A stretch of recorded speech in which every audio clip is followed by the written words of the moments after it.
할렐루야. 오늘 주시는 말씀 사무엘상 16장 14절에서 23절 말씀입니다.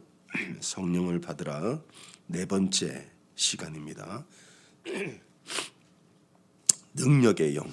오늘은 능력의 영에 대한 말씀을 함께 나누겠습니다. 사무엘상 16장 14절에서 23절.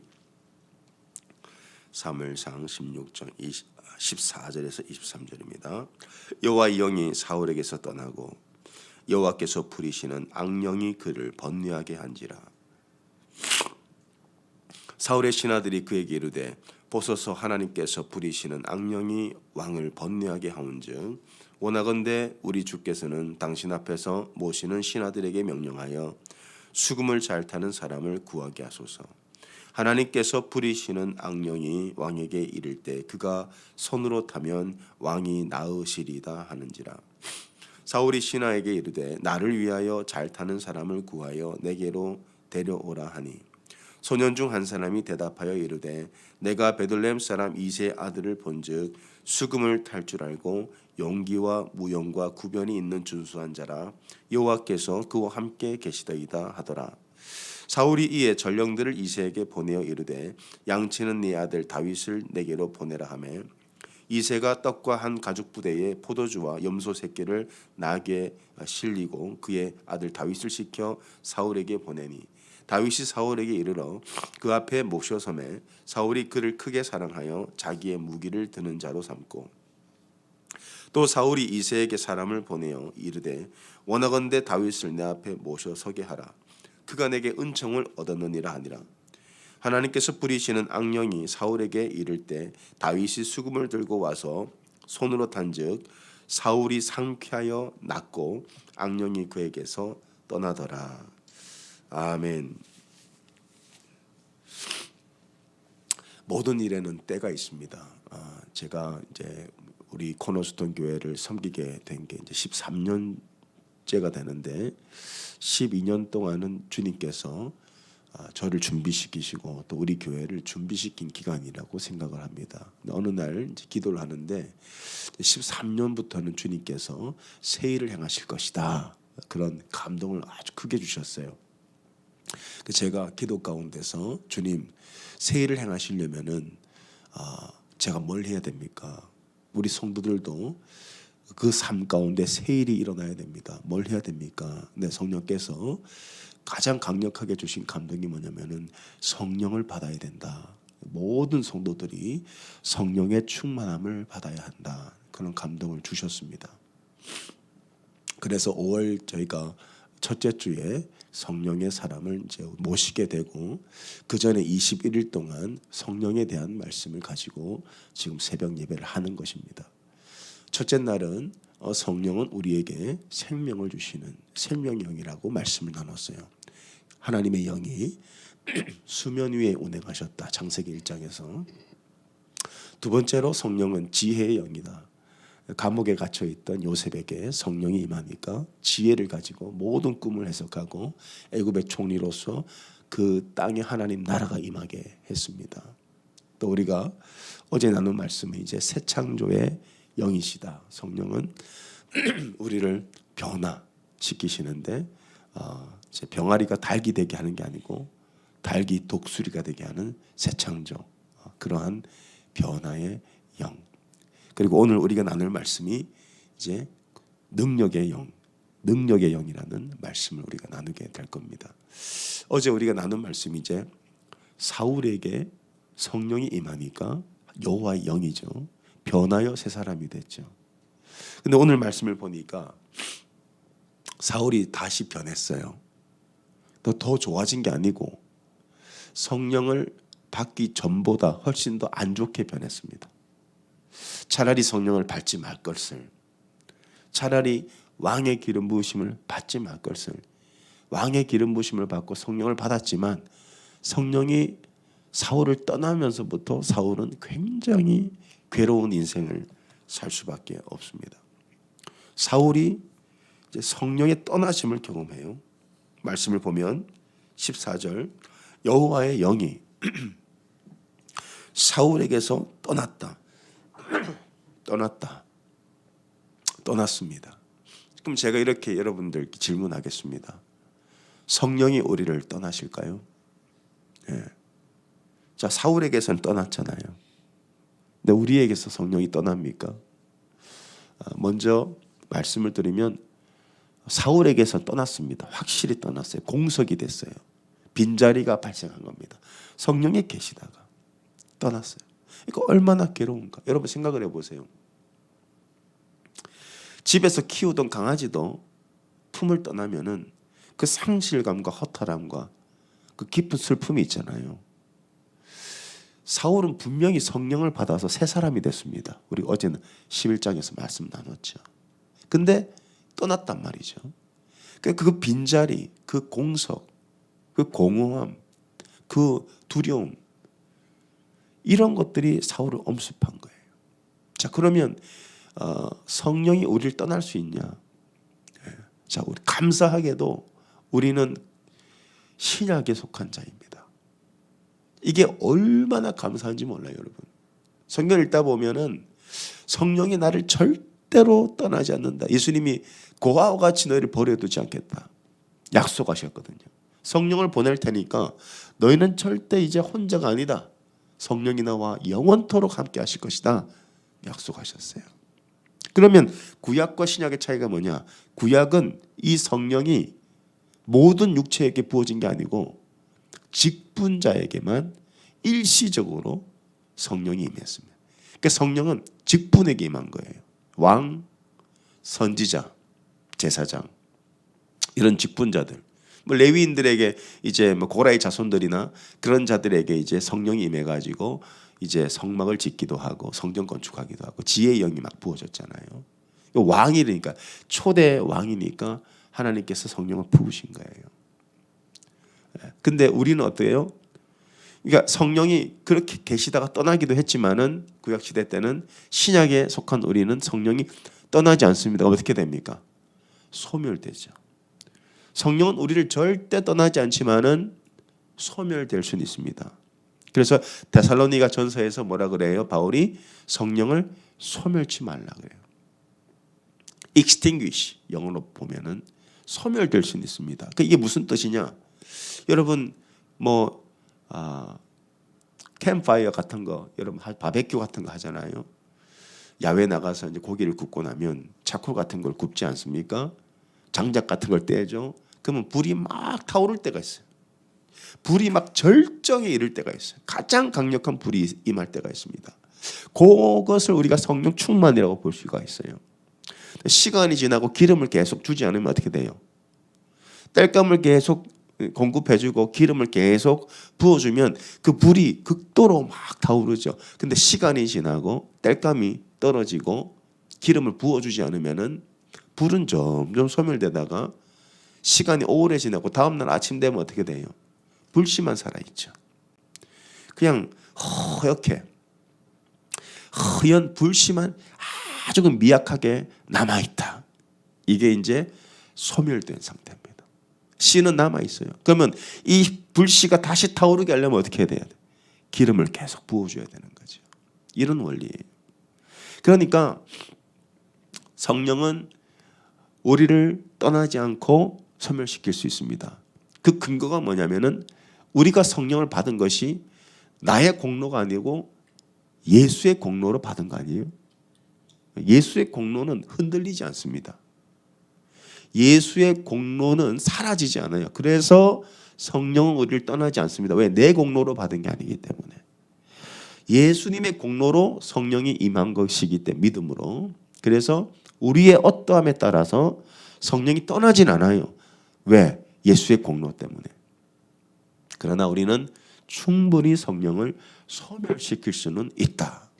소멸시키지 마시기 바랍니다.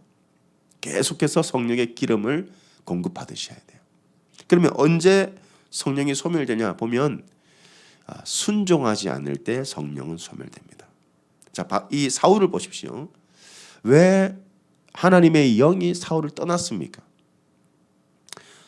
하나님의 영을 받았는데 자신의 의지로 말씀을 불순종했습니다. 그러니까 사무엘이 순종이 제사보다 낫지 않냐 그 얘기를 한 거예요. 순종하지 않으면은 구약 시대 때는 성령이 떠났고 신약에 속한 우리들은 소멸됩니다. 여러분이 순종할 때 성령은 더 우리 가운데 강하게 역사하시는 거예요. 그래서 성령을 부어주신 분은 하나님이시고 공로는 예수 그리스도. 근데 성령의 불을 태우는 건 우리가 해야 되는 거예요. 성령의 기름이 계속 부어질 수 있게 만드는 것은 우리의 순종에 따라서. 우리가 순종하면 성령님은 더 강하게 역사하시고, 순종하지 않으면 그냥 허연 불씨만 남아있는, 아무런 능력도 없는 그런 삶을 살게 됩니다. 그러면 성령이 이제 사울에게서 떠났을 때 사울의 삶은 어떻게 되느냐? 성령이 우리 가운데 소멸될 때 우리의 삶은 어떻게 되느냐? 능력을 상실하게 됩니다. 자, 그게 오늘 말씀이죠. 14절 여호와의 영이 사울에게서 떠나니까 여호와께서 부리시는 악령이 그를 번뇌하게 한지라. torment, 번뇌하게 했다는 것은 괴로움 가운데 임했다. 번뇌했다. 갑자기 막 두려움이 밀려오고요. 막 염려, 근심 이런 것들이 자기를 완전히 사로잡아가지고 이 torment, 정신이 분열됐다는 거예요. 굉장히 괴로워졌다는 거죠. 그럼 생각을 해보죠.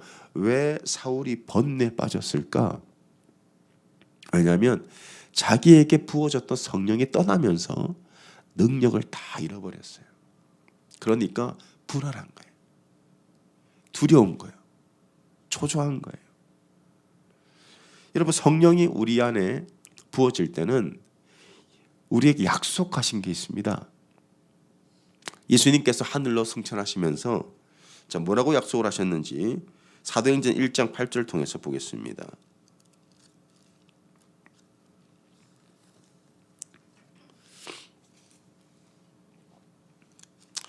자, 1장 6절에서 8절까지 볼게요. 자, 하늘로 승천하시면서 하신 말씀이죠. 사도행전 1장 6절에서 8절 저희 성경 신약 187면에 있습니다. 그들이 모였을 때 예수께 여짜오 이르되 주께서 이스라엘 나라를 회복하심이 이때니까 하니 이르시되 때와 시기는 아버지께서 자기 권한에 두셨으니 너희가 알 바가 아니요 오직 성령이 너희에게 임하시면 너희가 권능을 받고 예루살렘과 온 유대와 사마리아와 땅끝까지 이르러 내 증인이 되리라. 자, 성령을 주시겠다고 약속하셨어요.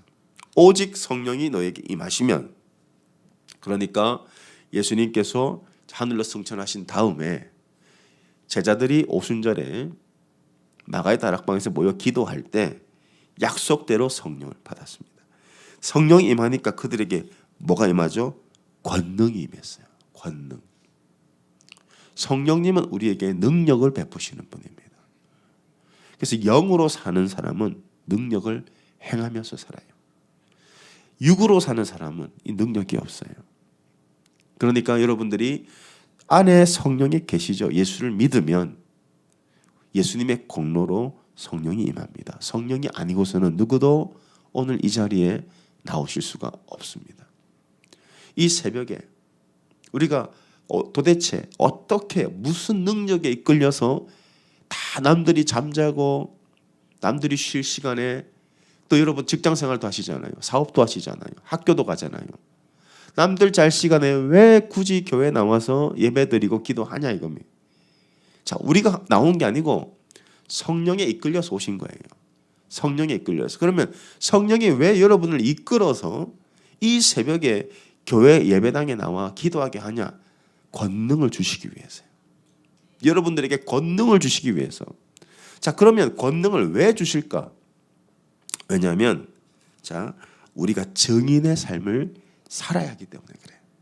권능을 주시고 권능을 받으면 예루살렘과 온 유대와 사마리아와 땅 끝까지 이르러 내 증인이 되리라.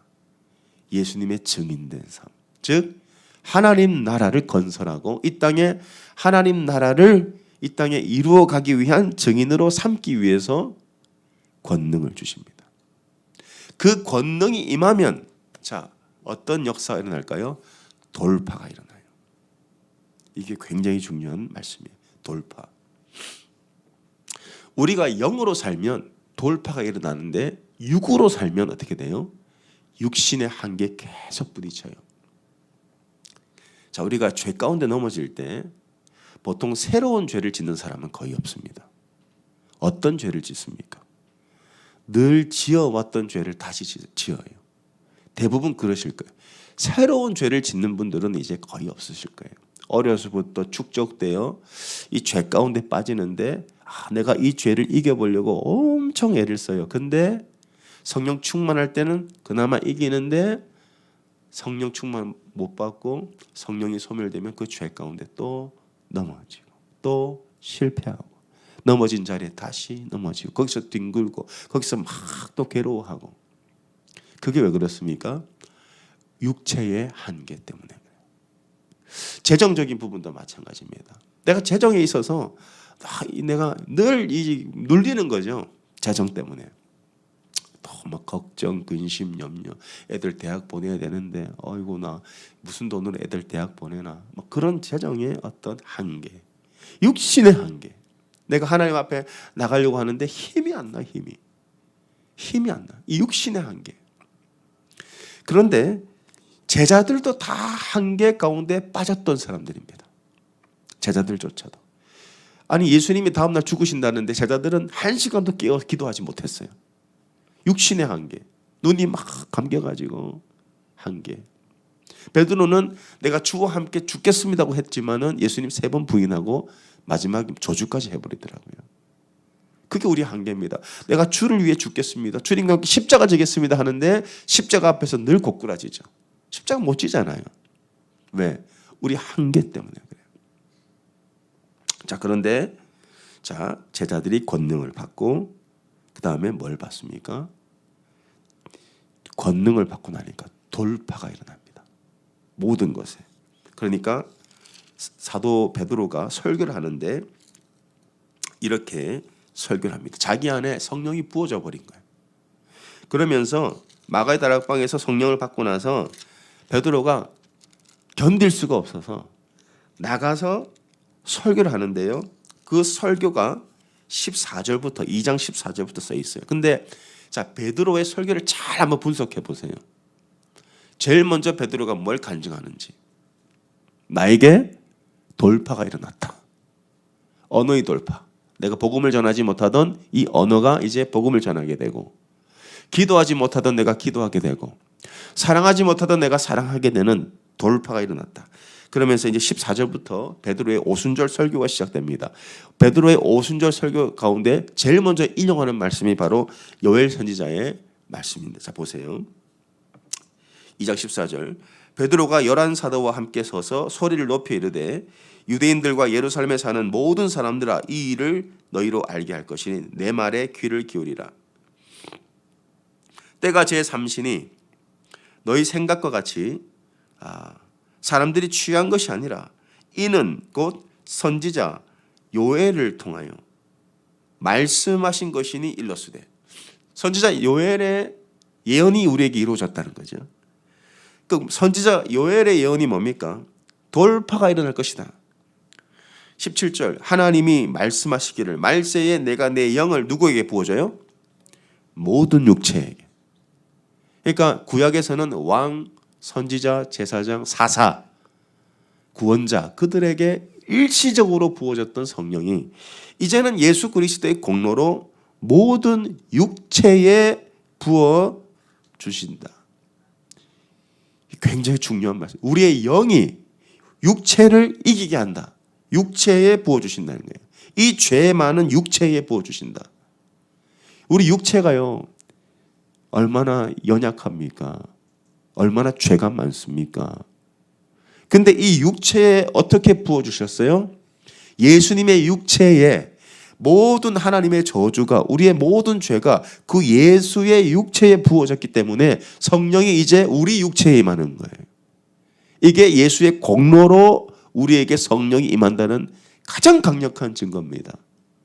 우리 육체에 무슨 선한 게 있습니까? 우리 육체는 죄와 흠이 가득하잖아요. 근데 성령은 거룩한 영이기 때문에 죄 가운데 거하실 수가 없어요. 성령은 홀리 스피릿. 또 우리는 홀리하지 않잖아요. 우리 육체는. 근데 어떻게 이 홀리하지 않는 내 육체에 홀리 스피릿이 오냐? 왜냐? 예수의 육체에 내 모든 죄가 전가되었기 때문에. 전가됐잖아요. 그러면 예수님의 거룩함이 우리에게 전가된 거예요. 그걸 믿는 것을 뭐라 그래요? 믿음, 이신칭이. 예수의 거룩한 육체가 내 육체가 되는 것 같은 그런 효과. 그것이 예수님의 공로라는 겁니다. 그래서 모든 육체에 이제 부어주십니다. 자, 그렇게 되면 성령 임하면 이제 어떤 일이 벌어지냐? 너희 자녀들은 예언을 하게 된다. 여러분, 자녀의 한계가 뭡니까? 공부 지질 안 하죠. 공부하는 거 싫어해요. 근데 자녀들이 말씀을 전하는 자가 된다. 와, 여러분 자녀들이요.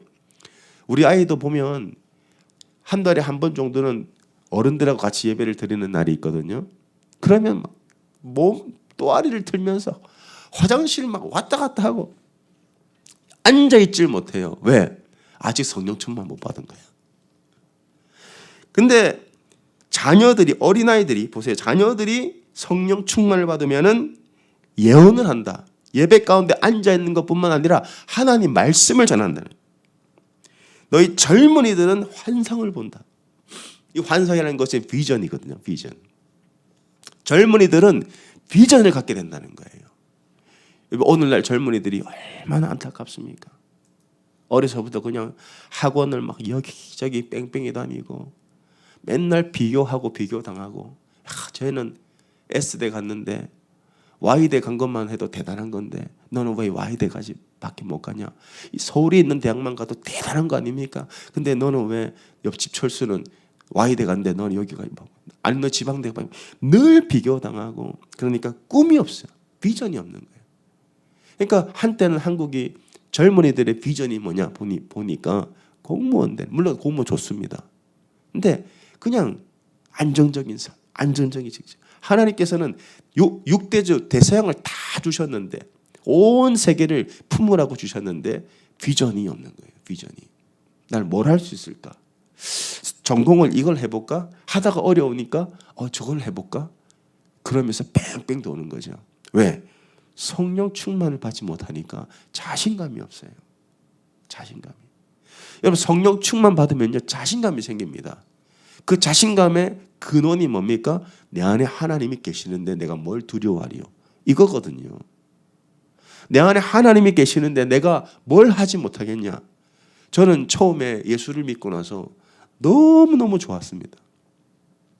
어려서부터 너는 이것도 못하고 저것도 맨날 야단만 맞고 학교 가면 두드려 패고 학교 가면 선생님들 매 맞고 맨날 욕만 듣고 그렇게 살던 제가 하나님이 내 안에 계시다는 이게 믿어지니까 그때부터는요 자신감이 생기고 뭘 해도 도전하게 되고, 그러면서 이제 공부를 다시 시작하게 됐어요. 공부를 하면 공부가 재밌어지고 또 자신감이 생기고 하나님 길을 열어주시고, 예수를 믿는다는 게 이게 어마어마한 겁니다. 자녀들은 예언을 하고 젊은이들은 환상을, 꿈을, 비전을 가지고, 그 다음에 늙은이들은 꿈을 꾸리라. 리타이어하고 나면요 다음 꿈이 없어져요. 이게 현실 아닙니까? 빨리 리타이어해서 내가 그냥 하고 싶은 거 하고 다니고 싶은데 다 다니고 그냥 그렇게 내 인생을 마무리해야지. 자, 이제 늙으면은 이제 자식들한테 짐이 안 돼야지. 요 정도 꿈만 꾼다고요. 아닙니다, 여러분. 성령이 임하면 늙은이들은 새로운 일에 도전하고 꿈을 꾸고 내가 주를 위해서 기도하리라.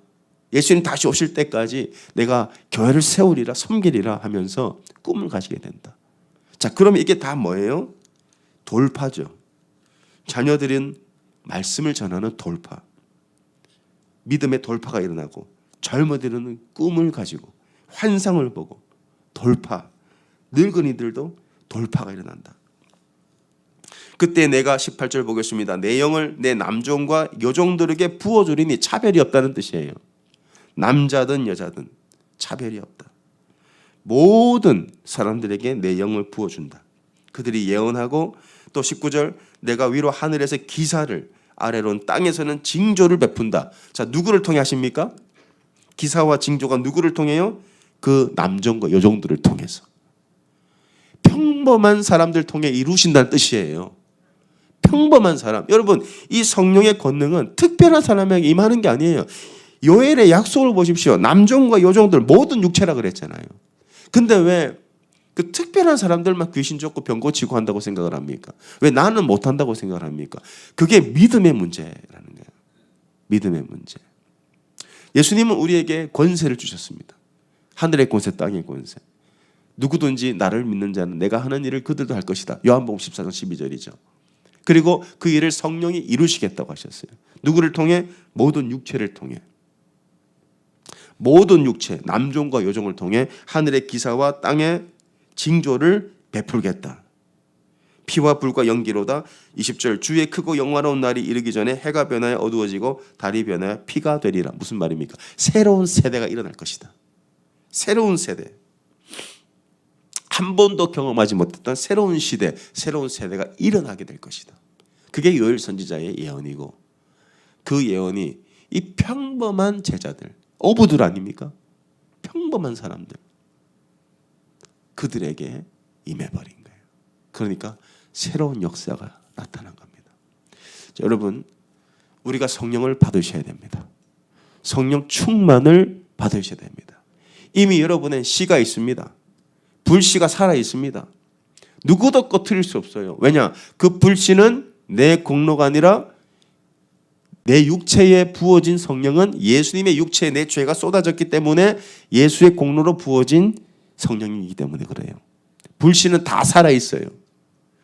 절대 소멸되지, 완전히 소멸되지는 않습니다. 그 말은 꺼지지 않는다는 거예요. 꺼지지 않는 불이 여러분 안에 있다 이겁니다. 있는데 어떻게 해야 돼요? 기름을 부으셔야 돼요. 그건 내가 해야 될 일이에요. 기름을 부으셔야 돼요. 말씀의 기름으로 채우시고, 기도의 기름을 채우시고, 철저하게 말씀에 순종하십시오. 철저하게 작은 것 하나까지도 순종하시라. 그러면 성령이 여러분 안에 충만히 조금씩 채워지는 것을 여러분이 느껴요. 내가 느낀다고요. 그런데 죄 지으면 어떻게 됩니까? 성령이 소멸되는 것도 느끼죠. 죄 한번 지어보세요. 성령이 그냥 내 안에서 소멸되고 내 안에 번뇌가 막 찾아오고 그 막 참소를 당해. 내가 죄 지으면 하늘에서는 사탄 마귀가 하나님의 보좌 앞에서 막 참소해요. 그럴 때마다 여러분 어떻게 해야 돼? 하나님 우편에 계신 예수 그리스도의 손을 보라. 십자가에 찔린 못자국, 창에 찔린 창자국. 우리 예수님은 그 부활의 육체를 입으시고 하나님 우편에서 우리를 변호하고 계신다. 그 예수의 공로를 가지고 여러분은 다시 일어나면 되는 겁니다. 다시 시작하면 돼요. 여러분 이사야 43장에 보면 하나님 뭐라 그러세요? 나는 옛날 일을 기억하지도 않는다. 보라 내가 새 일을 행하리라. 우리 하나님은 옛날에 관심이 없으십니다. 과거에 관심이 없으세요. 인간은 다 과거에 매여 살지만 하나님은 과거는 기억조차 하지 않으세요. 지금 일어나시면 되는 거예요. 지금 시작하면 돼요. 지금 성령 충만 받으시면 이제 요엘의 선지자처럼 그 예언이 여러분에게 임해서 자녀들은 예언을 하고 젊은이들은 환상을 보고 늙은이들은 꿈을 꾸는 모든 영역에서 돌파가 일어나게 될 줄 믿습니다. 성령 충만 받고 5월 첫째 주에 다 성령 침례 받는 우리 교회 되시기를 축복합니다. 기도하겠습니다. 하나님 감사합니다.